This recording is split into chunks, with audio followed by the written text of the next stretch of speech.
میرے اعمال کی اصلاح کرم سے کر دے۔ الحمدللہ رب العالمین والصلاة والسلام علی سید المرسلین، اما بعد فاعوذ باللہ من الشیطان الرجیم، بسم اللہ الرحمن الرحیم۔ پڑھیے الصلاة والسلام علیک یا رسول اللہ وعلی آلک واصحابک یا حبیب اللہ، الصلاة والسلام علیک یا نبی اللہ وعلی آلک واصحابک یا نور اللہ۔ پیارے پیارے اسلامی بھائیوں اور مدنی چینل کے ناظرین، پیارے آقا مدینے والے مصطفیٰ صلی اللہ تعالی علیہ وسلم کا فرمان عالی شان ہے کہ اللہ پاک کی خاطر آپس میں محبت رکھنے والے جب آپس میں ملیں، ہاتھ ملائیں اور نبی پاک صلی اللہ تعالی علیہ وآلہ وسلم پر درود بھیجیں تو ان کے جدا ہونے سے پہلے دونوں کے اگلے پچھلے گناہ بخش دیے جاتے ہیں۔ اللہ اکبر! ذرا سوچئے کہ یہ کتنی بڑی بات ہے کہ صرف ملاقات کرنی ہے، سلام کرنا ہے، مصافحہ کرنا ہے، درود پاک پڑھنا ہے، اب دونوں کے جدا ہونے سے پہلے دونوں کے اگلے پچھلے گناہ بخش دیے جاتے ہیں۔ اس سے ایک اور بات بھی سیکھنے کو ملتی ہے کہ شریعت کیا چاہتی ہے کہ مسلمان ایک دوسرے سے محبت سے رہیں، محبت سے ملیں، پیار سے رہیں، کیونکہ جب آپ کسی کو سلام کرتے ہیں، کسی سے مصافحہ کرتے ہیں، گرم جوشی سے ملتے ہیں تو دل میں پیار پیدا ہوتا ہے نا۔ مطلوب کیا ہے شریعت کو؟ کہ مسلمان مل کر رہیں۔ دیکھیں نا، مسکرانا صدقہ ہے، مسکرا کر ہم نے سجدہ تو نہیں کیا، تلاوت تو نہیں کی، اللہ کا نام بھی نہیں لیا، پھر کیوں ثواب مل رہا ہے؟ کیونکہ ہم مسکرائیں گے تو ماحول اچھا ہوگا، ہم مسکرائیں گے تو دلوں میں خوشیاں بٹیں گی۔ ایثار کرنے پر جنت کی بشارت ہے۔ مجھے کسی چیز کی ضرورت ہے، میں اپنے کسی بھائی کو دے دوں، جنت کی بشارت ہے۔ اس میں کوئی بظاہر دیکھا جائے تو عبادت تو نہیں ہے، نہ تلاوت ہے، نہ ذکر ہے، نہ درود ہے، نہ سجدہ ہے، نہ روزہ ہے، بندہ بندے کے ساتھ اچھا برتاؤ کر رہا ہے، اللہ جنت دے رہا ہے۔ اس سے کیا مطلب ہے؟ یہ سیکھو، یہ بات سمجھنے والی ہے کہ شریعت کو مطلوب یہ ہے کہ مسلمان جدھر بھی رہیں محبت سے رہیں، پیار سے رہیں، ایک دوسرے کا خیال کر کے رہیں۔ دنیا میں اگر محبت کا، پیس کا، امن کا درس اگر کوئی مذہب دیتا ہے تو وہ ہمارا اسلام دیتا ہے۔ ہم چونکہ اسلام کی تعلیمات سے دور ہیں نا، ہم نے پڑھا ہی نہیں ہے، تو لوگ ہمارے اسلام کے بارے میں باتیں کر رہے ہوتے ہیں اور ہم جناب سن رہے ہوتے ہیں کہ یار اسلام وائلنس کرتا ہے، اسلام کی وجہ سے، معاذ اللہ، کہ اسلام کی وجہ سے پرابلم ہے۔ یہ بھول ہے ان لوگوں کی، وہ اسلام سے دور ہیں۔ اگر کسی مسلمان اسلام کے طریقے پر عمل نہیں کر رہا تو اس کی وجہ سے ریلیجن کو برا بلا نہ کہا جائے۔ ہمارا اسلام تو ڈے ون سے الحمدللہ اگر پڑھیں تو امن کا، پیار کا، محبت کا، ایثار کا، قربانی کا درس دیتا ہے، دوسروں کے بھلے کا درس دیتا ہے۔ اور آپ یہ دیکھیں کتنی پیاری حدیث ہے کہ دو مسلمان ملیں، سلام کریں، ہاتھ ملائیں، درود پاک پڑھیں، دونوں کے گناہ معاف ہو جاتے ہیں۔ اللہ کرے کہ ہم سلام کو عام کریں۔ یہ سلام کو عام کرنا خود ایک ایسا عمل ہے کہ جس سے تکبر دل سے دور ہوتا ہے، محبت بڑھتی ہے، پیار بڑھتا ہے۔ لیکن آج بھی بڑا معاملہ عجیب ہے، لوگ سلام نہیں کرتے، بس عجیب عجیب اسٹائل ہے لوگوں کی ملاقات کے، اور سناؤ کیا حال ہے، hello, good morning, good evening. اتنا پیارا ملاقات کا طریقہ ہمیں شریعت نے دیا ہے مگر ہم اس کو فالو نہیں کرتے، حالانکہ یہ نیکیاں کمانے کا سمجھ لیں آسان طریقہ ہے۔ السلام علیکم ورحمۃ اللہ وبرکاتہ اگر کوئی کہتا ہے تو سبحان اللہ، اس کو ایک روایت کے مطابق 30 نیکیاں مل جاتی ہیں۔ ایک روایت کے مطابق دو مسلمان آپس میں ملتے ہیں، ان پر 100 رحمتیں نازل ہوتی ہیں، جو سلام میں پہل کرتا ہے اس کو 90 مل جاتی ہیں۔ یعنی فری میں نیکیاں کما رہے ہیں آپ، لیکن پھر بھی شاید روز 100 بندوں سے ملتے ہیں مگر سلام نہیں کرتے۔ چلیں آج سے نیت کر لیں انشاءاللہ کہ سلام بھی کریں گے اور سلام میں پہل بھی کریں گے۔ پہلے میں سلام کروں، وہ سلام کرے اس سے پہلے میں کر لوں، اس کا ثواب زیادہ ہے، اس سے دل صاف ہوتا ہے، تکبر دور ہوتا ہے۔ کچھ لوگوں کا اسٹائل ہے، کہتے ہیں یار میں کیوں پہلے سلام کروں، میں سیٹھ یہ نوکر، میں بڑا یہ چھوٹا، میں افسر یہ ماتحت۔ شیطان دماغ میں کہیں کھیل رہا ہوتا ہے کہ نہیں یار تم کیوں سلام میں پہل کو، یہ آئے یہ آ کر سلام کرے، آپ پہل نہ کریں۔ یہ وہ شیطان کا وار ہے جو انڈیلیبریٹلی بھی غیر محسوس انداز میں وہ دماغ میں ڈال دیتا ہے اور انسان تکبر میں مبتلا ہو جاتا ہے۔ تکبر کو توڑنا ہے نا تو سلام میں پہل کرنا شروع کر دو۔ میری اور آپ کی اوقات کیا ہے؟ جس کے سبب کائنات بنی ہے، جو وجہ تخلیق کائنات ہیں، رسول اللہ صلی اللہ تعالی علیہ وسلم کی عادت مبارکہ تھی کہ جب کوئی دربار مصطفیٰ میں آتا میرے آقا سلام میں پہل فرماتے تھے. ساری دنیا غلام ہی ہے نا نبی پاک کی, صحابہ سارے غلام, سارے امتی آتا تھا, آقا سلام کرتے تھے. سوچو. اور پھر ایک اور خوبصورت بات بتاؤں کہ صحابہ کرام کے بارے میں آتا ہے, کبھی کبھی صحابہ کرام سوچتے یا جب جاتے ہیں نبی پاک کی سلام میں پہل فرماتے ہیں, آج ہم جائیں گے اور آج ہم پہل کر دیں گے. پلان کر کے جاتے تھے.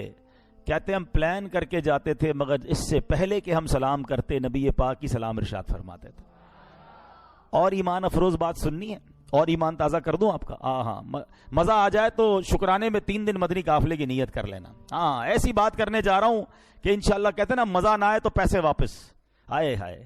علماء کہتے ہیں آج بھی جب کوئی امتی مدینے جاتا ہے نا, روضہ رسول پر جاتا ہے, سنہری جالیوں پر جاتا ہے, اس سے پہلے کہ وہ سلام عرض کرے سرور کائنات اپنی عادت کے مطابق آج بھی سلام پہلے ارشاد فرماتے ہیں.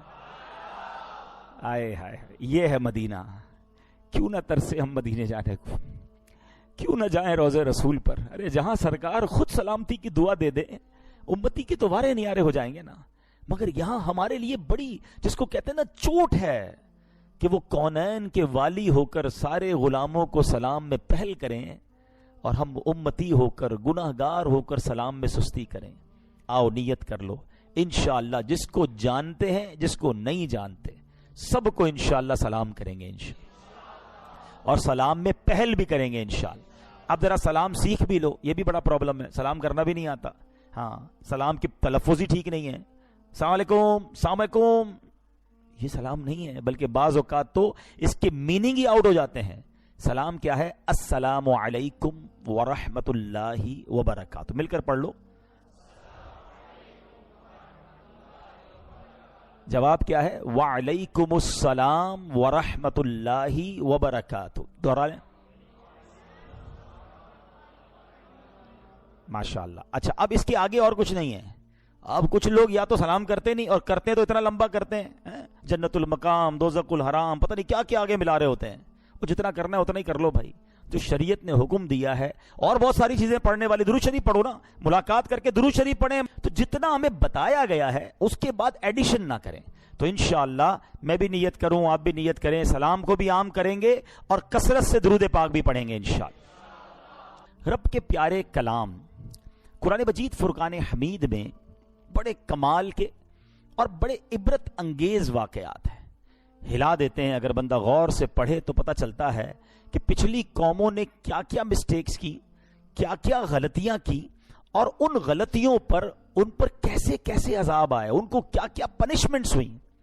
اچھا یہاں ایک بڑی لطیف سی, بڑی خوبصورت سی بات ہے, اشارہ دے دیتا ہوں تاکہ مزید انشاءاللہ پھر آگے چلتے ہیں, کہ سرکار علیہ الصلوۃ والسلام کی امت جو ہے وہ سب سے آخر میں دنیا میں آئی. حالانکہ سب سے اول, سب سے افضل, سب سے اعلیٰ نبی پاک علیہ الصلوۃ والسلام ہیں, آئے سب سے آخر میں اور امت بھی سب سے آخر میں آئی. اس کی ریزن کیا ہے؟ علماء نے بڑی حکمتیں بیان کی ہیں, مگر ایک بڑی خوبصورت حکمت ہے. دیکھیں پچھلی جتنی قومیں ہیں ان کی غلطیاں, ان کی مسٹیکس ہم تک پہنچ گئیں. ہم گواہ ہیں کیونکہ قرآن میں موجود ہے. حضرت نوح علیہ السلام کی قوم, حضرت ابراہیم علیہ السلام کی قوم, حضرت شعیب علیہ السلام کی قوم, حضرت لوط علیہ السلام کی قوم, ان قوموں نے کیا کیا سب قرآن میں موجود, ہمیں پتہ چل گیا. ہمارے بعد کوئی امت نہیں ہے. اللہ اکبر. علماء کہتے ہیں اس امت کے گناہوں کا پردہ رکھنا تھا, اس لیے محبوب کی امت کو سب سے آخر میں بھیجا گیا. ہمارے گناہوں پر کوئی اور شاہد نہ ہو, کوئی اور گواہ نہ ہو, یہ محبوب کی امت پر ایک خاص احسان ہے. اور سبحان اللہ کیا خوبصورت بات کہ آج جو عیب کسی پر نہیں کھلنے دیتے ہیں. نبی پاک کی شان دیکھو کہ ایسی رحمت ہوئی ہے کہ عیب کسی پر نہ کھلیں. آج جو عیب کسی پر نہیں کھلنے دیتے, کب وہ چاہیں گے میری حشر میں رسوائی ہو.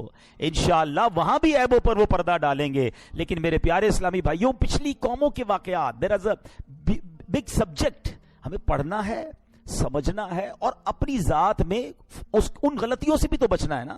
پچھلے لوگوں کی مسٹیکس جان کر, اس پنشمنٹ کو جان کر مجھے اور آپ کو بچنا ہے. آج ایک ایسی قوم کا واقعہ, اور ایسا واقعہ, پنشمنٹ ایسی دی گئی کہ کائنات میں کسی کو ایسی پنشمنٹ نہیں ملی. کئی قوموں پر الگ الگ عذاب آئے, آندھی آئی, آگ کا عذاب آیا جناب, ان کے درمیان جو ہے وہ پانی خون بن گیا اور بڑے عذاب آئے, طوفان کا عذاب آیا. مگر یہ ایسی قوم تھی کہ جن کے چہرے ہی بدل دیے گئے, ان کو بندر بنا دیا گیا. انسان, جی ہاں انسان منکی بن گیا. اور یہ 1 2 4 لوگ نہیں, ہزاروں کی تعداد میں یہ لوگ بندر بنا دیے گئے. What is the reason behind this? اس کے پیچھے وجہ کیا تھی؟ یہ ایک ایسی سٹوری ہے جو قرآن کی سٹوری ہے. بچے بیٹھے ہیں, ینگسٹر بیٹھے ہیں, ہم اپنے بچوں کو نہ جانے کتنے واقعات اور سٹوریز بتا رہے ہوتے ہیں. ارے قرآن کے واقعات پڑھیں نا, جس میں سبق بھی ہے ثواب بھی ہے. اب سنیے, بنی اسرائیل کے لوگ سمندر کے کنارے ایلا نامی گاؤں میں رہتے تھے. یہ سب فشر مین تھے, مچھیارے تھے, مچھلیاں پکڑتے تھے, ان کا روزگار یہی تھا اور بڑا اچھا کام چل رہا تھا, مچھلیاں پکڑ رہے تھے. اب ان کے لیے ایک آزمائش ہوئی, ان کو ایک ایگزامینیشن میں ڈالا گیا, اللہ کی طرف سے کوئی امتحان آیا. دیکھیں شریعت کی باؤنڈری جو ہے نا وہ ہمارے لیے ہمیں فالو کرنا ضروری ہے. ان کے لیے باؤنڈری کیا بنا دی گئی کہ یہ لوگ سیٹرڈے والے دن جو ہے نا مچھلیاں نہیں پکڑ سکتے. پورا ہفتہ حکم ہوا مچھلیاں پکڑو, سیٹرڈے کو آپ نے ہفتے والے دن مچھلیاں نہیں پکڑنی ہیں. اچھا, اور امتحان کیا تھا کہ سیٹرڈے کو مچھلیاں زیادہ آتی تھیں, ہفتے والے دن مچھلیاں جو ہیں وہ زیادہ نظر آتی تھیں. یار اتنی مچھلیاں, اور ہمیں منع کر دیا گیا. اب یہ امتحان ہے. آج بھی بہت سارے ایسے امتحان ہیں ہمارے ساتھ کہ جو بندہ کہتا ہے یار یہ نہیں کرنے کی اجازت, اس میں تو بڑا مزہ ہے, سود لینے میں تو بڑا فائدہ ہے بھائی, بڑے پیسے, کچھ کمانا بھی نہیں, ویسے ہی گھر بیٹھے پیسے آ رہے ہوتے ہیں. یہ والا بھی فلاں جوا کھیل لوں, اتنے پیسے لگاؤں گا, اتنے ملٹی پلائی ہو جائیں گے, طرح طرح کے کوئنز آ گئے ہیں, پتہ نہیں کیا کیا انٹرنیٹ پر چیزیں سنا آ گئی ہیں جناب, رات کو پیسے لگاتے ہیں صبح ڈبل ہو جاتے ہیں. شریعت نے منع کیا ہے. ہاں یہی امتحان ہے, تمہیں روکا گیا ہے, تمہارا کام رک جانا ہے. زیادہ پیسے دیکھ کر, زیادہ مزہ دیکھ کر, زیادہ انجوائمنٹ دیکھ کر اسلام کی باؤنڈری کو نہیں توڑنا ہے. اب کیا ہوا, اس قوم نے, شیطان بھی تو اپنا کام کرتا ہے نا, آج بھی بہت سارے کام شیطان کروا رہا ہے. اس زمانے میں شیطان نے کیا کہا, ٹھیک ہے ہفتے کو منع ہے نا, ایسا کرو مچھلیاں مت پکڑو, چھوٹے چھوٹے حوض بنا لو, سوئمنگ پول جس کو کہہ لیں, پونڈز کہہ لیں, چھوٹے چھوٹے حوض بنا لو, سمندر سے نالی نکالو, سیٹرڈے والے دن مچھلیاں اس حوض میں آ جائیں, آگے سے پوٹ بند کر دینا, مچھلیاں حوض میں رہ جائیں گی, اتوار والے دن شکار کر لینا, تو تمہاری یہ ہفتے کا شکار بھی نہیں ہوگا, مچھلیاں بھی تمہارے پاس آ جائیں. کان ادھر سے نہیں, شیطان نے ادھر سے پکڑوا دیا. ان بے وقوفوں نے کہا یہ بات تو ٹھیک ہے. جیسے آج کل شیطان بہت سارے لوگوں کے ساتھ کھیل رہا ہے, کہتے ہیں انٹرسٹ نہیں, یہ مارک اپ ہے, نہیں یہ تو پروفٹ ہے, یہ جناب یہ والا طریقہ نہیں, یہ والا طریقہ ہے. بہت سارے طریقوں سے گناہ بیچا جا رہا ہے اور لوگ نفع کے چکر میں, انجوائمنٹ کے چکر میں حرام کھا رہے ہیں, حرام عمل کر رہے ہیں. سوچتے نہیں کہ یہ شیطان کی ہیلے بازیاں ہیں. شراب کو آپ دودھ کی بوتل میں پیک کر دیں تو وہ دودھ نہیں بنتا, وہ شراب ہی رہے گی, وہ حرام ہی رہے گا. علماء سے پوچھے تو صحیح کہ ضرورت یہ نئی آئٹم آئی ہے, نیا کاروبار آیا ہے, نفع بڑا ہے, لیکن جائز ہے کہ نہیں؟ آج کوئی پوچھنے کے لیے تیار نہیں. آج بندہ کہتا ہے یار راتوں رات امیر بننا ہے بس. یہ نہیں دیکھتے کہ یہ حرام کی روزی میرے گھر میں آ کر تباہی مچا دے گی. اس قوم نے بھی یہی کیا, شیطان کا ہیلا مان لیا. ٹھیک ہے, انہوں نے حوض بنائے اور سیٹرڈے والے دن اس حوض کے اندر پانی آتا, مچھلیاں بھی آتی, حوض کو بند کرتے, اگلے دن پکڑ لیتے. اللہ اکبر. انہیں سمجھایا گیا کہ نہ کرو ایسا, یہ اللہ کی نافرمانی ہے. اللہ کے نبی نے سمجھایا, نہ مانے. اب کیا ہوا, اس قوم میں بائفرکیشن ہو گئی, گروہ بن گئے. ایک گروہ نے کہا ہم تمہاری بات نہیں مانتے, یہ اللہ کی نافرمانی ہے, اللہ نے منع فرمایا, تم یہ کام کر رہے ہو. وہ قوم الگ ہو گئی, درمیان میں دیوار بنا دی گئی کہ تم لوگ ادھر رہو. 12,000 لوگ ایک سائیڈ پہ ہو گئے, جن کو سیٹرڈے کو شکار کرنا تھا. کچھ لوگ ادھر ہو گئے کہ نہیں ہم یہ نافرمانی نہیں کریں گے. تھوڑے دن ہوئے تو ایک دن ایسا آیا کہ برابر دیوار کے برابر سے کوئی آواز نہیں آ رہی تھی. جب کسی نے چڑھ کر دیکھا تو حیران ہو گیا کہ وہ 12,000 کے 12,000 لوگ بندر بنا دیے گئے تھے. ان کے چہرے مسخ ہو گئے تھے. اور یہ بات قرآن میں موجود ہے. اللہ کریم پارہ نمبر 1 سورہ بقرہ آیت نمبر 65 میں ارشاد فرماتا ہے, رب کریم نے فرمایا وَلَقَدْ عَلِمْتُمُ الَّذِينَ اعْتَدَوْا مِنْكُمْ فِي السَّبْتِ فَقُلْنَا لَهُمْ كُونُوا قِرَدَةً خَاسِئِينَ. اللہ نے فرمایا اور بے شک ضرور تمہیں معلوم ہے تم میں کہ وہ جنہوں نے ہفتے میں سرکشی کی, سیٹرڈے والے دن نافرمانی کی, تو ہم نے ان سے فرمایا کہ ہو جاؤ بندر, دھتکارے ہوئے, کونوا قردۃ خاسئین, دھتکارے ہوئے بندر ہو جاؤ. رب کی طرف سے حکم ہوا اور ان کے چہرے ختم چینج ہو گئے. اچھا اب کیا ہوا؟ اب یہ 12,000 لوگ جب بندر بنے تو ایکچولی یہ رشتہ دار تھے نا, کوئی چاچا تھا, کوئی ماموں تھا, کوئی کزن تھا, کوئی ادھر تھا, کوئی ادھر تھا. اب یہ لوگ پریشان ہو گئے کہ میرا فیملی ممبر کون ہے. دروازہ کھول دیا گیا. یہ سارے بندر, کوئی کسی کے کپڑے جا کر سونگتا تھا, کوئی کسی کے پاس جا کر روتا تھا, کیونکہ بندر کو پتا تھا یہ میرا کزن ہے, کزن کو نہیں پتا چلتا تھا یہ کون ہے. یہ حال رہا ان کا. روایتوں میں آتا ہے 3 دن یہ لوگ زندہ رہے اور اس کے بعد سارے کے سارے مارے گئے, سب دنیا سے چلے گئے. اور یہ واقعہ ہسٹری میں باقی رہ گیا کہ یہ قوم بندر بنا دی گئی بیکاز آف ڈس اوبیڈینسی آف اللہ سبحانہ و تعالی. نافرمانی کی انہوں نے رب تعالیٰ کی. اس زمانے کے نبی نے انہیں سمجھایا تھا مت کرو ایسا, مگر وہ نہیں مانے.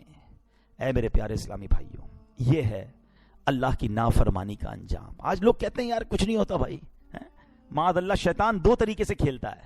ایک تو اللہ کی رحمت یاد دلاتا ہے, اللہ معاف کرنے والا ہے, یا بندہ کہتا ہے نہیں یار سبھی کرتے ہیں تو میں کر لوں گا تو کیا ہو جائے گا. یاد رکھو جہاں اللہ رحمان اور رحیم ہے نا, وہ قہار بھی ہے, وہ جبار بھی ہے. اسی نے تو پچھلی قوموں کو عذاب دیے ہیں نا. ہم سارے اگر عذابات کو قرآن میں پڑھتے تو کس کی طرف سے آئے تھے؟ وہ اللہ کی طرف سے آئے نا. تو ہم جو یہ سمجھ بیٹھے ہیں کہ جناب میں جو بھی کر لوں رب معاف کر رہے ہیں, یقیناً وہ معاف کرنے والا ہے, مگر نافرمانی پر پکڑ فرمانے والا بھی ہے. اور خاص طور پر جس کو کہتے ہیں نا توبہ کی امید پر, یا جس کو کہتے ہیں جری ہو کر گناہ کرنا کہ کچھ نہیں ہوتا, یہ تو مزید اللہ کے غضب کو دعوت دینے والی بات ہے. اللہ اکبر. اللہ کریم قرآن مجید فرقان حمید میں مزید ارشاد فرماتا ہے. اللہ فرماتا ہے تو ہم نے اس بستی کا یہ واقعہ اس کے آگے اور پیچھے والوں کے لیے عبرت کر دیا اور پرہیزگاروں کے لیے نصیحت. یہ قرآن میں واقعات آئے اسی لیے کہ یہ عبرت کے لیے, نصیحت کے لیے, میسج کے لیے. اب ہمارا ایک اور پرابلم ہے, قرآن ہی نہیں پڑھتے. نصیحت تو جب ملے گی نا جب واقعات پڑھیں گے, جب قرآن پڑھیں گے, اس کو انڈرسٹینڈ کریں گے, جب سبق لیں گے. اچھا پڑھتے نہیں ہیں تو بھی دور ہو گئے, اچھا پڑھے ہوئے بھی ہیں تو بھی ہم اس پر نصیحت نہیں کرتے. حالانکہ یہ نافرمانی کتنی بڑی لعنت ہے. سنیے گا, حضرت امام حسن بصری رحمت اللہ تعالی فرماتے ہیں, اے ابن آدم تیری ہلاکت ہو, کیا تو اللہ پاک سے مقابلہ کرنا چاہتا ہے؟ ہاں ہاں, جس نے اللہ پاک کی نافرمانی کی گویا اس نے اللہ پاک سے جنگ کی. اللہ سے مقابلہ. Anybody have power to fight with Allah subhanahu wa ta'ala? کسی کے پاس یہ چانس نہیں ہے. بندہ دیکھیں, ایک تو وہ ہے کہ گناہ ہو گیا اور بندہ توبہ کر لے, شرمندہ ہو, اور ایک یہ ہے کہ ڈیلیبریٹلی پلاننگ کے ساتھ بالکل بے فکر ہو کر گناہ کرنا. ایسے بھی لوگ پائے جاتے ہیں کہ گناہ کرنے کے بعد شرمندگی بھی نہیں ہے, اگلے گناہ کی پلاننگ ہے اور سمجھتے کچھ نہیں ہوگا. نہیں میرے پیارے اسلامی بھائیوں, یہ اللہ کی نافرمانی جو ہے یہ سخت ناپسندیدہ عمل ہے, مگر آج ہمارے بہت سارے لوگ اس پر توجہ نہیں دیتے. وہ سمجھتے نہیں ہیں کہ یہ گناہ ہمیں کدھر لے کے جا رہے ہیں. آج بیان کا موضوع میرا یہی ہے کہ رب کی نافرمانی کس قدر بربادی کا سبب ہے. اللہ نے فرمایا لعنت کیے گئے وہ جنہوں نے کفر کیا بنی اسرائیل میں داؤد اور عیسیٰ بن مریم کی زبان پر. یہ بدلہ ان کی نافرمانی اور سرکشی کا. تو پتا چلا کہ اللہ پاک کی نافرمانی لعنت برسنے کا سبب ہے.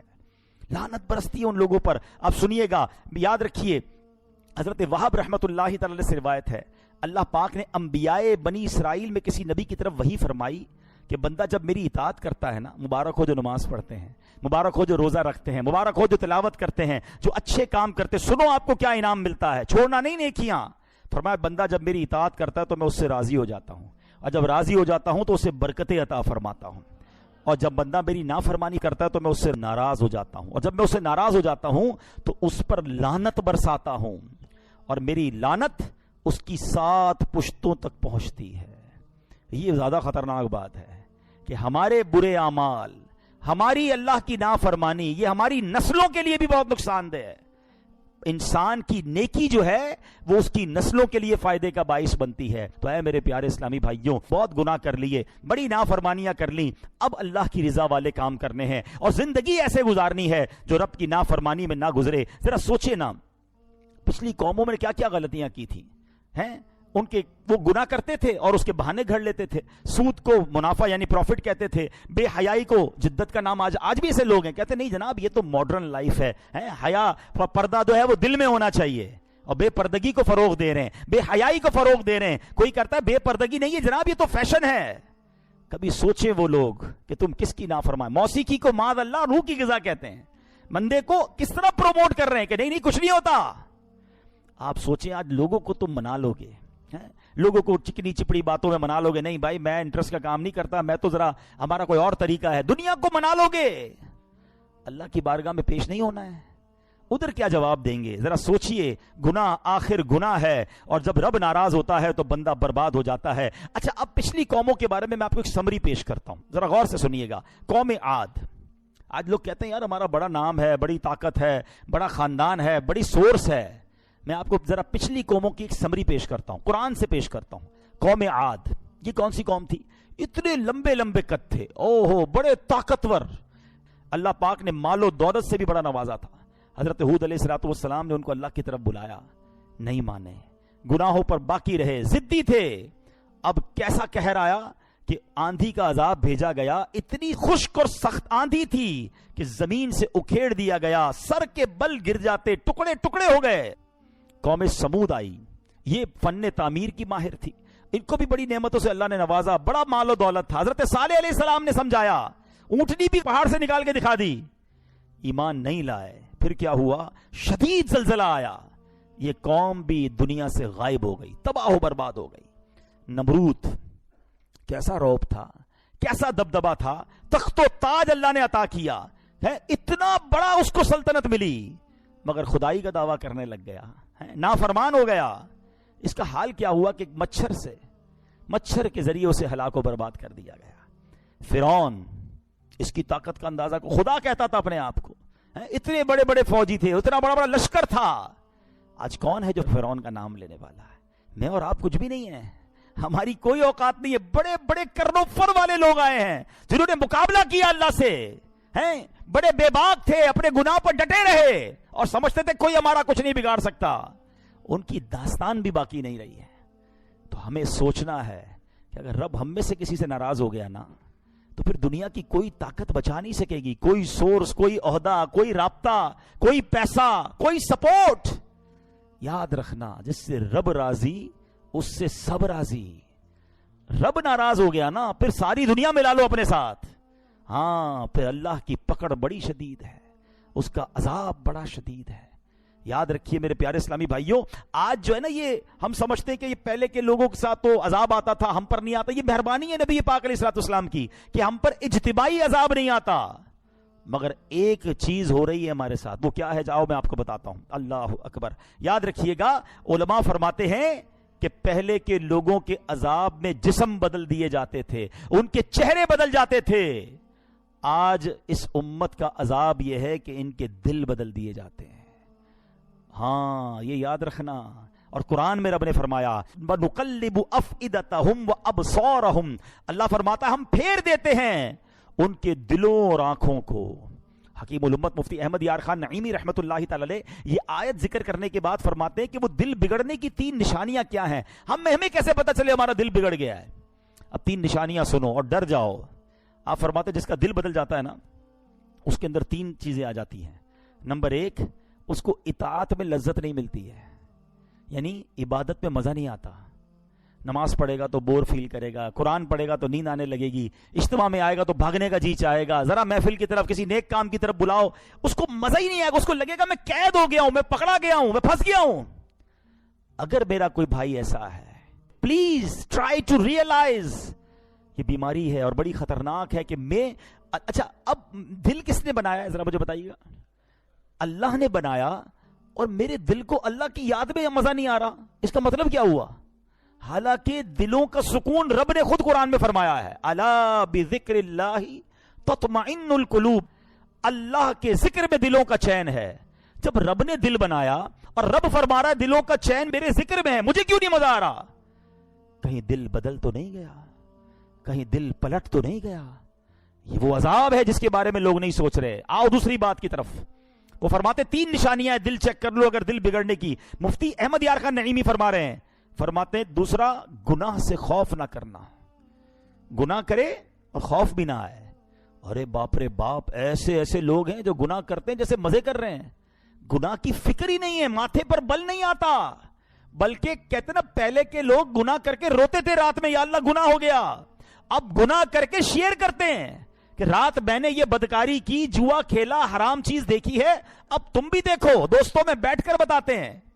ایک میں نے روایت پڑھی تھی, اتنا دل ہلا دینے والا جملہ تھا کہ کتنا بدبخت ہے وہ شخص جس نے گناہ کیا, اللہ نے اس کے عیب پر پردہ ڈالا, کسی کو پتا نہیں چلا, مگر وہ خود اپنے دوستوں کو بتاتا ہے کہ میں نے یہ گناہ کیا ہے. رب نے چھپایا اس کا گناہ, مگر اس نے خود آشکار کیا کہ نہیں میں تو یہ بھی حرام کام کرتا ہوں, میری تو فلاں جگہ دوستیاں ہیں, میں تو ادھر جا کے جوا کھیلتا ہوں, معاذ اللہ ادھر نشہ کرتا ہوں. سوچتا نہیں ہے کہ تم کیا کر رہے ہو. گناہ پر خوف نہ آنا, فرمایا یہ بھی دل بگڑنے کی نشانی ہے. اور تیسری نشانی کہا کسی کی موت سے عبرت نہ پکڑنا.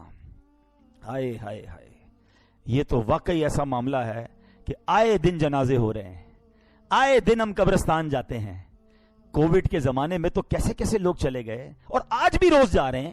ہمارے آس پاس سے جنازے اٹھتے ہیں, اور جوان لوگ بعض اوقات چلے جاتے ہیں. ہم حیران ہو جاتے ہیں کہ یار 20 سال 25 سال 30 سال 40 سال, کل ٹھیک تھا, فوراً چلا گیا. ان جنازوں سے بھی ہمیں عبرت نہیں ہے. قبرستان میں بھی ہم نے دیکھا, آپ نے بھی دیکھا ہوگا, لوگ قبرستان جا کر بھی ہنسی مذاق کر رہے ہوتے ہیں. شب برات میں گئے ہوں گے قبرستان, وہاں بھی موبائل سب چل رہے ہیں, کوئی ٹینشن ہی نہیں ہے. حالانکہ یہ نہیں سوچتے کہ ساری قبریں, کل مجھے بھی کسی قبر میں آنا ہے. جاؤ نا رات کو 3 بجے قبرستان, جو شب برات تو چلے گئے تھے, ابھی ذرا جا کے دکھائیں. نہیں رات کو قبرستان جانے میں خوف آئے گا, اکیلے کیسے گریو یارڈ میں جاؤں گا. آج تمہیں زندہ ہو کر قبرستان جانے میں خوف آ رہا ہے, 4 دوست بھی ساتھ لے جاؤ. جب یہی دوست کاندھے پر اٹھا کر قبر میں ڈال آئیں گے تب خوف نہیں آئے گا. تب کی تیاری کب کرو گے؟ میں دوبارہ ریپیٹ کرتا ہوں یہ تینوں باتیں کہ وہ 3 سبب جو دل بگڑنے کی نشانیاں ہیں کہ دل کسی کا الٹ دیا جائے, وہ کیا ہے؟ فرمایا اطاعت میں یعنی عبادت میں لذت کو نہ آنا, نمبر 2 گناہ سے خوف نہ کرنا, اور نمبر 3 کسی کی موت سے عبرت نہ پکڑنا. سوچ لو, اگر ایسا ہے نا میرے ساتھ تو اب ٹائم آ گیا ہے سر جھکانے کا, ٹائم آ گیا معافی مانگنے کا. ورنہ کہیں بگڑے دل کے ساتھ دنیا سے چلا گیا نا, پھر تو مارا جاؤں گا. اگر عبادت میں دل نہیں لگ رہا تو اللہ سے ہی مانگو, اللہم اعنی علی ذکرک و شکرک و حسن عبادتک, اللہ میری مدد کر. اللہ سے ہی مدد مانگ رہے ہیں کہ میں تیرا ذکر کروں, تیرا شکر کروں, تیری اچھی عبادت کروں. ہم اللہ سے مدد مانگے نا, یا اللہ میں تیری عبادت کرنا چاہتا ہوں, میرا دل نہیں لگ رہا ہے, مانگو نا اس سے. لیکن اگر یہ فیلنگز ہیں کہ دل نہیں لگ رہا تو اب توبہ کا وقت زیادہ آ گیا ہے. معافی مانگو اللہ سے. میں کتنا بد نصیب ہوں کہ اللہ کے گھر میں آتا ہوں چین نہیں آتا, حالانکہ یہ ہے ہی چین کی جگہ, یہ ہے ہی سکون کی جگہ. تو اللہ سے مدد مانگو. شیطان کا ایک اور وار, یار تیرا دل تو لگتا نہیں نماز میں, مزہ تو آتا نہیں اچھی باتوں میں, تلاوت کرتا ہے تو نیند آنے لگتی ہے, چھوڑ دے پھر فائدہ کیا. ہاں یہ مت کرنا کہ شیطان تمہیں بہکائے, جو تھوڑا بہت کر رہے ہو اگر وہ بھی چھوڑ کر چلے گئے تو پھر تو گئے نا, پھر تو آؤ گے کیسے واپس. میں اس کا آپ کو سولوشن بتاتا ہوں. سولوشن یہ ہے کہ جس کو نماز میں دل نہیں لگ رہا, تلاوت میں دل نہیں لگ رہا, اچھے کاموں میں دل نہیں لگ رہا نا, وہ کیا کرے. اس کو میں دنیاوی اگزامپل کے ذریعے سمجھاتا ہوں. مثال کے طور پہ کسی کو بخار ہو جائے تو کیا ہوتا ہے, منہ کڑوا ہو جاتا ہے نا. آپ نے دیکھا ہوگا جس کو بخار ہو اس کو کھانا اچھا نہیں لگتا ہے, ایون گھر والے بھی اچھے نہیں لگتے, دوست بھی اچھے نہیں لگتے, کیونکہ طبیعت خراب ہے. مگر جب آپ کو بخار ہوتا ہے, منہ کڑوا ہوتا ہے, آپ کھانا چھوڑ دیتے ہیں؟ نہیں.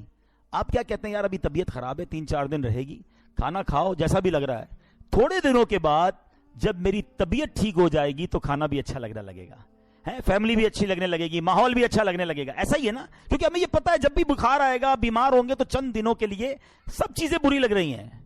بالکل ایسے ہی جب کوئی گناہوں کا بیمار ہو جاتا ہے نا تو اس کو نیکیوں میں مزہ نہیں آ رہا ہوتا, تلاوت میں مزہ نہیں آ رہا ہوتا. جب آپ کو ایسی فیلنگ آئے نا کہ یار مجھے نماز میں, روزے میں, تلاوت میں, ذکر میں, محفل میں, اجتماع میں, مسجد میں مزہ نہیں آ رہا, فوراً ریئلائز کر لو کہ یار بیمار ہو گیا ہوں. اب کیا کرنا ہے؟ عبادت نہیں چھوڑنی ہے, توبہ بھی کرنی ہے, استغفار بھی کرنا ہے, معافی بھی مانگنی اور آتے رہنا ہے. ہوگا کیا کہ چند دنوں کے بعد جب یہ دل سے گناہوں کا ورق ہٹے گا نا تو سجدوں کی لذت آنا شروع ہو جائے گی. عبادت میں دل لگنا شروع ہو جائے گا, تلاوت کا نور ملنا شروع ہو جائے گا. کیونکہ وہ بیماری کے دن چلے جائیں گے. اب بیماری بھی رہوں اور دوائی بھی نہ لوں تو بیماری تو اور بڑھ جائے گی نا. کچھ لوگ اس لیے بھاگ جاتے ہیں, یار میں مسجد میں جاتا ہوں مزہ نہیں آتا, ارے اب تو اور مسجد میں جانا ہے. قرآن پڑھتا ہوں دل نہیں لگتا, ارے اب تو اور قرآن پڑھنا ہے. میں ذکر کرتا ہوں مجھے نیند آنے لگتی ہے, ارے اب اور ذکر کرنا ہے کیونکہ دل بیمار ہو گیا ہے. مجھے اس بیمار دل کو صاف کرنا ہے. اگر یہ بیماری بڑھ گئی تو کہیں ایمان ہاتھ سے نہ چلا جائے. یاد رکھیے علماء فرماتے ہیں کہ ایمان جانے کا ایک سبب یہ بھی لکھا کہ بندہ گناہ کرتا رہتا ہے, گناہ کرتا رہتا ہے یہاں تک کہ دل سخت ہو جاتا ہے اور آخری وقت بندے کا ایمان بھی چھین لیا جاتا ہے. دل سخت مت ہونے دینا, دل کالا مت ہونے دینا, دل بگڑنے مت دینا. اگر فیل ہو رہا ہے نا کہ یار دیر از سم تھنگ رانگ, آج ہمیں پتا چلے کہ یار میری زبان میں اچانک لکنت آ رہی ہے, پیر صحیح چل نہیں رہا ہے, ہاتھ میں کپ کپاہٹ آ رہی ہے, آنکھیں دیکھ نہیں رہی ہیں, کان صحیح سن نہیں رہا, تو ہم چھوڑتے نہیں ہیں اس کو. ارے کوئی بات نہیں, پیر نہیں چل رہا ہے, ایک تو چل رہا ہے نا, فوراً ڈاکٹر کے پاس, فوراً کلینک. یار اچانک کیا ہو گیا, مجھے دکھائی نہیں دے رہا, مجھے سنائی نہیں دے رہا, میرا پیر سیدھا نہیں ہو رہا. فوراً جسم میں جہاں گڑبڑ ہوئی ہم نے ڈاکٹر کو, لیبارٹری کو پکڑ لیا. ارے جب تمہارے ایمان کے معاملے میں, تمہاری عبادت کے معاملے میں گڑبڑ شروع ہو گئی ہے, تمہیں نماز میں دل نہیں لگ رہا, تمہارا تلاوت میں دل نہیں لگ رہا, تمہارا سجدوں میں دل نہیں لگ رہا, تم دعا کے لیے ہاتھ اٹھاتے ہو آنسو نہیں بہ رہے, تمہیں یادیں مدینہ نہیں تڑپا رہی, سمجھ لو میں بیمار ہو گیا ہوں. اب مسجد چھوڑ کر مت جانا, اب اللہ کی بارگاہ میں سر جھکا دینا کہ مولا بیمار بن گیا ہوں, مولا گناہوں نے ورق چڑھا دیا ہے, دل سیاہ ہونے لگ گیا ہے, اے اللہ دل بگڑنے لگ گیا ہے, کریم کریم مدد کر. اللہم اعنی علی ذکرک و شکرک و حسن عبادتک. مانگو نا اپنے رب سے, وہ کریم ہے, وہ تمہارا دل صاف کر دے گا, وہ تمہارے دل سے یہ گناہوں کی عادت چھڑا دے گا. بس فکر رکھنا کہ دل بدل نہ جائے, اور موت کسی کی سن کر بھی تمہیں عبرت نہیں آتی تو سمجھ لو دل بگڑ گیا ہے. ارے پہلے کے لوگ پتہ ہے کیسے ہوتے تھے؟ آج مجھے اور آپ کو کسی کے جنازے میں جانا ہو نا تو بڑا آسان ہے ڈھونڈنا, یار اس کا بیٹا کون ہے, اس کا بھائی کون ہے, کیونکہ ایک بندہ ہوگا جو یا تو رو رہا ہوگا یا بڑا افسردہ ہوگا اور سارے لوگ اس سے مل رہے ہوں گے. ایسا ہی ہے نا, پہلے ایسا نہیں تھا. پہلے کے زمانے میں ڈھونڈنا مشکل تھا کہ میت کا رشتہ دار کون ہے. کیوں؟ سبھی رو رہے ہوتے تھے, جنازے میں سب رو رہے ہوتے تھے. اس لیے نہیں کہ میت سے پیار ہوتا تھا, اس لیے کہ سب کو اپنی موت یاد آ رہی ہوتی تھی, سب کو یہ خیال آ رہا ہوتا تھا آج یہ گیا ہے, کل میری باری ہے, آج میں نے اس کو قبر میں اتارا ہے, کل مجھے اتاریں گے. مسجد میں ایئر کنڈیشن چل رہا ہے, کتنے مزے سے ہم بیٹھے ہیں, تھوڑی دیر لائٹ چلی جائے نا 10-15 منٹ کے بعد ہم نہیں بیٹھ سکیں گے, گرمی ہونے لگے گی. یہ میری اور آپ کی اوقات ہے. کبھی ہم نے سوچا کہ قبر کی گرمی کیسے برداشت ہوگی؟ ایک سوراخ نہیں چھوڑتے دوست, کہتے یار یہ سوراخ ہے اس میں بھی مٹی ڈال دو بھائی, قبر میں ایک سوراخ کو بھی بند کرو. ہاں, جس سے رب راضی ہوا اس کی قبر میں بھی رونق کی رونق ہوگی, اس کی قبر جنت کا باغ بنے گی. فرمایا اتنی وسیع ہو جائے گی جدھر تک نظر جائے گی ادھر تک قبر وسیع ہو جائے گی. تو گزارو ایسی زندگی کہ قبر بھی روشن ہو جائے. اے میرے پیارے اسلامی بھائیو, اللہ ناراض ہوتا ہے تو کیسا غضب ہوتا ہے. ایک واقعہ میں آپ کو سناتا ہوں, اللہ اکبر. ایسا واقعہ ہے کہ ہلا دیا نا جس نے. حضرت منصور بن عمار رحمت اللہ تعالی فرماتے ہیں, میرا ایک دینی بھائی تھا, مجھ سے بڑی عقیدت رکھتا تھا, میری نگاہ میں تو بڑا عبادت گزار بھی تھا کیونکہ تہجد بھی پڑھتا تھا, خوف خدا سے رونے والا بھی تھا. ایک مرتبہ مجھے خبر ملی کہ وہ میرا دینی بھائی بیمار ہو گیا ہے. میں اس کے پاس گیا اور دیکھا کہ وہ بہت کمزور ہو چکا ہے, گھر کے درمیان لیٹا ہے, چہرہ اس کا کالا ہو گیا ہے, آنکھیں اس کی نیلی ہو گئی ہیں. میں نے کہا بھائی لا الہ الا اللہ کی کثرت کرو. تو اس نے اپنی آنکھیں کھولیں, بڑی مشکل سے میری طرف دیکھا, پھر بے ہوش ہو گیا. میں نے دوبارہ اسے کہا لا الہ الا اللہ پڑھو, آنکھیں کھولیں, مجھے دیکھا, پھر دوبارہ آنکھیں بند کر لی. اب میں نے سختی سے اس کو کہا کہ لا الہ الا اللہ پڑھو, کلمہ پڑھو, میں نہ تجھے غسل دوں گا, نہ تجھے کفن پہناؤں گا, نہ تیرا جنازہ پڑھوں گا, کیونکہ وہ بہت کلوز تھا آپ سے. تو بندہ پتہ کیا کہتا ہے, کہتا حضور میرے اور کلمے کے درمیان رکاوٹ کھڑی کر دی گئی ہے. میں نے کہا لا حول ولا قوت الا باللہ, تیری نمازیں کدھر گئیں, کہاں گئے روزے, وہ تہجد, وہ راتوں کی دعائیں کدھر گئیں؟ تو وہ کہتا ہے اے منصور میں یہ سارے کام تو کرتا تھا مگر اللہ کی رضا کے لیے نہیں کرتا تھا, میں لوگوں کو دکھانے کے لیے کرتا تھا. مجھے تہجد گزار کہا جائے, مجھے عبادت گزار کہا جائے, مجھے نیکوکار کہا جائے, میں لوگوں کے لیے کرتا تھا. تنہائی میں جب ہوتا تھا نا, اکیلے میں, تو دروازہ بند کرتا تھا تو خوب گناہ کرتا تھا. شراب پیتا تھا، بے حیائی کرتا تھا، بدکاریاں کرتا تھا. ایک بار جب میں نے بہت نافرمانی کی تو میں بہت بیمار ہو گیا، مجھے اپنے بچنے کی امید نہیں رہی. میں نے قرآن کھولا، اللہ سے معافی مانگی، یا اللہ معاف کر دے. بہت رویا، پڑھتے پڑھتے اللہ سے معافی مانگی. اللہ کریم نے مجھے شفا دے دی. میں پھر گناہ میں پڑ گیا، پھر شیطان کے پیچھے چل پڑا. تھوڑے عرصے بعد پھر بیمار ہوا، ڈاکٹروں نے کہا نہیں بچے گا. میں نے پھر قرآن اٹھایا، روتے روتے پھر اللہ سے دعا مانگی، اللہ قرآن کے صدقے بخش دے. اللہ نے پھر کرم کیا، مجھے شفا نصیب ہو گئی. اے منصور میں پھر باز نہیں آیا. جب شفا ملتی تھی تو گناہ کرتا تھا، بیمار ہوتا تھا تو توبہ کرتا تھا. تیسری بار میں پھر گناہوں میں پڑ گیا، بڑے گناہ کیے. اب جب پھر اللہ تعالیٰ نے بیمار کیا، پھر میں پریشان ہوا. اب قرآن اٹھایا تو قرآن کا ایک لفظ میری زبان سے ادا نہیں ہو رہا. میری زبان پر لاک لگا دیا گیا ہے، میں قرآن نہیں پڑھ پا رہا ہوں.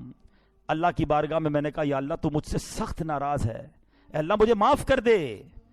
کہتا ہے منصور مجھے غیب سے آواز آئی کہ جب تو بیمار ہوتا ہے تو توبہ کرتا ہے، جب تندرست ہو جاتا ہے تو گناہ کرنے لگ جاتا ہے، جب تکلیف میں مبتلا ہوتا ہے تو اللہ کو یاد کرتا ہے، روتا ہے، اور جب اللہ پاک تجھے نجات دیتا ہے تو پھر گناہوں میں پڑ جاتا ہے. کیا تجھے موت کا خوف نہ تھا؟ تو عقل رکھتا ہے، سمجھ رکھتا ہے، پھر بھی غفلت میں پڑا رہا. تو نے کتنی بار اللہ سے وعدہ کیا مگر ہر بار تو نے وعدے کو توڑ دیا. حضرت منصور کہتے ہیں وہ بتاتا جا رہا تھا، روتا جا رہا تھا، اور جب کہتے میں تو اس کے پاس سے اٹھ کر چل گیا کہ اب اس بندے کا اور کیا ہو سکتا ہے. میں جیسے ہی دروازے کے باہر نکلا اس بندے کا بغیر کلمہ پڑھے انتقال ہو گیا. سچ بتاؤ ہمارا حال کیا ہے؟ مشکل آئے. کئی لوگ مسجد میں دکھتے ہیں، ہاتھ میں تسبیح ہوتی ہے، سر پر ٹوپی ہوتی ہے، کو کیا ہوا یار بس قرضہ بہت بڑا ہو گیا ہے، نوکری چھوٹ گئی ہے، گھر والے بیمار ہیں، والد ہاسپٹل میں ہیں. اللہ یاد آ گیا ہے، مسجد یاد آ گئی ہے. جدھر وہ مسئلہ حل ہوا، جدھر وہ پرابلم ختم ہوئی، بندہ ہی بھاگ گیا مسجد سے دور. کیا اس لیے اللہ کی عبادت ہے؟ اللہ تمہیں اس لیے یاد آتا ہے کہ جب مشکل آئے تو رب یاد آیا اور اللہ نے آسانی دی تو اسی کی ناراضگی والے کام مت کرو میرے پیارے اسلامی بھائیوں. ایسا خوشی میں بھی رب کے ساتھ رب کی رحمت کو پکارتے رہو، عبادت کرتے رہو. اور اگر کوئی تکلیف اور کوئی آزمائش آ جائے پھر بھی ہم اللہ کا در چھوڑ کے کدھر جائیں گے؟ اس کریم کے سوا ہمارا کون ہے؟ وہ ناراض ہو گیا تو مارے جائیں گے. آؤ میرے پیارے اسلامی بھائیوں، سچی توبہ کر لو، اللہ کی بارگاہ میں سر جھکا دو. وہ بڑا کریم ہے، وہ پچھلے گناہوں کو معاف فرما دے گا اگر بندہ صدق کے دل سے توبہ کر لے اور آئندہ گناہ نہ کرنے کا پکا ارادہ کر لے. میں اللہ سے میں بھی دعا کرتا ہوں اور آپ بھی دعا کریں کہ رب کریم ہمیں سچی توبہ نصیب فرما. امام حسن بصری فرماتے دیکھو نیکی کیا چیز ہے. آپ فرماتے جب بندہ نیکی کرتا ہے نا تو یہ نیکی اس کے دل میں نور اور بدن کی طاقت بن جاتی ہے. آپ کچھ واقعی نیک لوگوں کو دیکھیں گے نا، ان میں بڑی انرجی ہوگی، بڑی عمر کے بھی ہو جائیں گے مگر آپ کو حشاش بشاش ہر وقت آپ کو ایکٹیو نظر آئیں گے، کیونکہ ان کے اندر ایک روحانی طاقت آ گئی ہوتی ہے. آج کے دور میں دیکھنا ہے تو 73 ایئرز کی ایج ہے، میرے پیر و مرشد کو دیکھ لو، جوان تھک جاتے ہیں وہ نیکی کر رہے ہوتے ہیں. یہ کیا ہے؟ وہ کہتے ہیں نا موسیقی روح کی غذا ہے. نہیں، ذکر اللہ روح کی غذا ہے. تم اللہ کی عبادت کرو، اللہ تمہارے دل کو بدن کو توانا کر دے گا. امام حسن بصری فرماتے ہیں کہ جو نیکی کرتا ہے تو یہ نیکی اس کے دل میں نور اور بدن کی طاقت بن جاتی ہے، اور جب بندہ گناہ کرتا ہے تو یہ گناہ اس کے دل میں اندھیرا کرتا ہے اور بدن کو کمزور کر دیتا ہے. آپ کو کئی جوان ملیں گے جو بالکل لاغر سے ہر وقت تھکے تھکے سے نظر آئیں گے. دیکھو کہ کہیں نیکی سے دور تو نہیں ہو گئے. تم نیکی کرو، اللہ تمہیں روحانی طاقت عطا فرما دے گا. تو آئیے میرے پیارے اور محترم اسلامی بھائیوں، آج میں بھی نیت کر لوں اور آپ بھی نیت کر لیں، کیونکہ یہ گناہ جو ہے نا، اللہ کی نافرمانی، یہ اتنا برا عمل ہے کہ جب یہ قحط ہو جاتا ہے نا، کبھی تو روایتوں میں آیا کہ جو جانور ہے نا وہ بھی نافرمان انسانوں پر لعنت بھیجتے ہیں کہ یہ قحط سالی ان انسانوں کے گناہ کی وجہ سے ہے. جانور بھی لعنت بھیجتا ہے اس بندے پر جو اللہ کی نافرمانی کر رہا ہے، یعنی وہ جانور سے بھی بدتر ہو گیا نا. تو بس انشاءاللہ اب نافرمانی نہیں کرنی، اور اب انشاءاللہ اب ساری زندگی نیکیوں والی گزارنی ہے انشاءاللہ. صلو علی الحبیب. میرے